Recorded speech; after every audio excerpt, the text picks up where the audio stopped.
He came home late again. The front door opened quietly, but the weight of the day came in with him. Deadlines, traffic, unanswered emails, a head still buzzing from work. His shoulders slumped as he loosened his tie, already thinking about how little time was left before tomorrow began all over again. Then, he saw him. His 5-year-old son stood by the door. Small hands clasped together, eyes bright with expectation. "Daddy," the boy said softly, "may I ask you a question?" The man sighed, fatigue edging into irritation.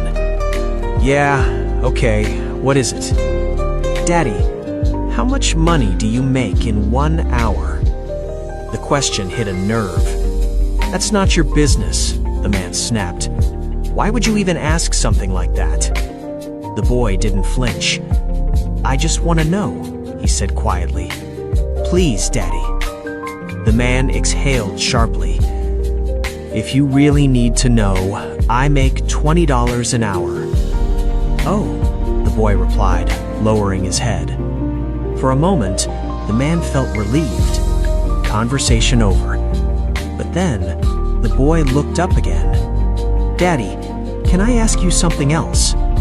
"What now?" the man said, already bracing himself. The boy hesitated. "Nothing," he murmured. "Good night, Daddy." And just like that, he turned and walked away. The man watched him go, confused and slightly annoyed.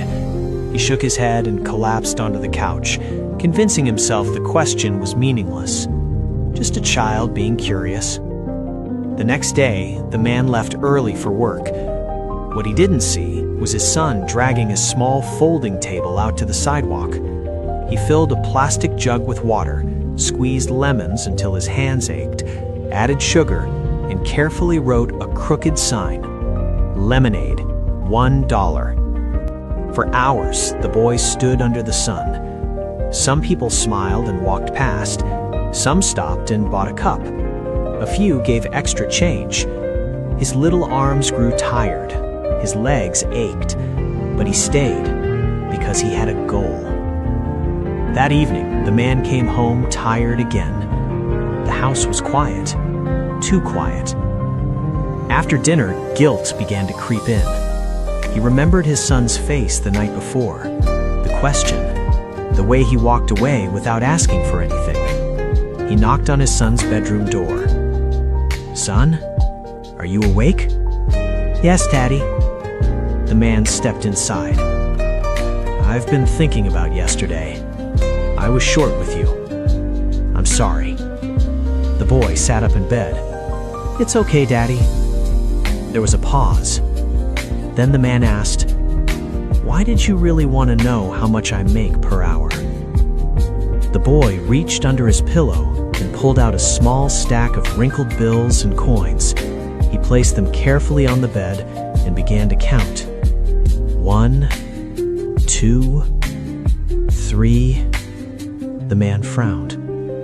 "Where did you get all that money?" "I sold lemonade," the boy said. "All day." The man felt something tighten in his chest. When the boy finished counting, he looked up and smiled. "I have $20 now." The room went silent. The boy pushed the money toward his father and asked, in a voice barely louder than a whisper, "Daddy, can I buy 1 hour of your time?" The man didn't speak. For the first time, he truly understood the cost of what he'd been giving away so freely. To work, to stress, to everything except the little boy standing right in front of him. He gently pushed the money back. "No," he said, his voice breaking. "You don't have to buy my time." Then he sat on the bed and pulled his son into his arms. "This hour, and every hour I can give you, is already yours." Money can always be earned again. Time cannot. Children don't want your wealth, your titles, or your overtime hours. They want you, your presence, your attention, your time. Before the days slip away, ask yourself, what would the people you love pay just to have one uninterrupted hour with you?